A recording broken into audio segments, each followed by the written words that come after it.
Hello everyone, welcome back to the channel. In today's video, we'll be looking at SQL Server blocking and we'll be using two transactions to demonstrate how blocking occurs. So we'll look at how blocking occurs, how to identify blocking, and how to resolve it. Now to do that, I have a table called cast. So I'll execute the select statement so that we see the data we have.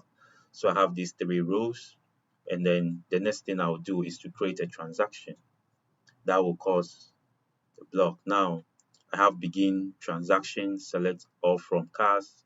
So I'm updating this table. So update cast set color to blue where ID equals 1. So I'll run this. Now you can see I have rollback transaction and commit transaction, which means I don't want to complete the transaction. I want to put a hold on the transaction so other users will not be able to access the table. Now let's execute this. Once it is been executed, let's go back and run our select all from cast using session 57. So I'll click on execute. You can see there's no result because this statement has not been rolled back or committed, right? The next thing we need to do here to identify what is causing the hold, we need to right click on our instance and then go to activity monitor. On our activity monitor window, we need to expand processes and then we'll be able to see what is causing the block. Now we can see here, we have this user Babs, the database name, tax. The tax state is suspended, the command is select, and then we have the wait time, that's the lock in milliseconds. So that's the time in milliseconds. And then we have the wait resource, and then we can see the blocked. It is being blocked by this 57, right? This session, which is 57, is being blocked by, go to activity monitor, is being blocked by session 56.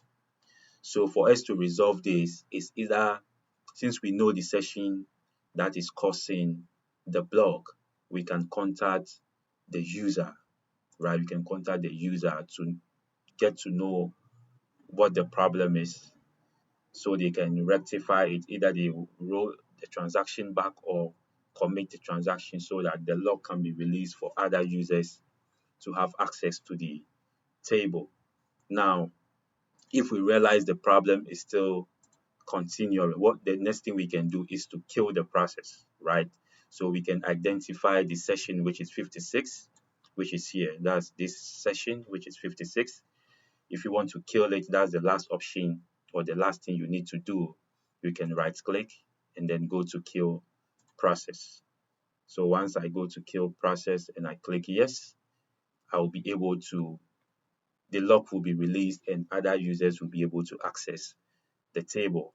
So let's see if I click on yes.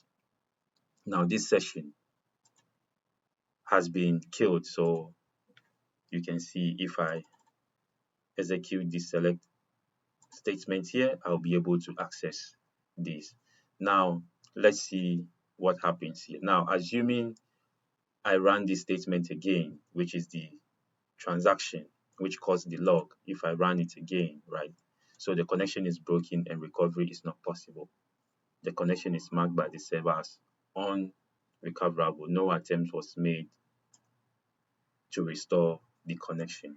So when a user is trying to modify a table, what they need to do is to either roll the transaction back or commit the transaction so other users will be able to have access to the table. Well, that's it. Now you know what blocking is, how to identify it, and most importantly, how to resolve and prevent it. If this video helped you, make sure you give it a thumbs up and don't forget to subscribe to the channel for more SQL Server tips and tutorials.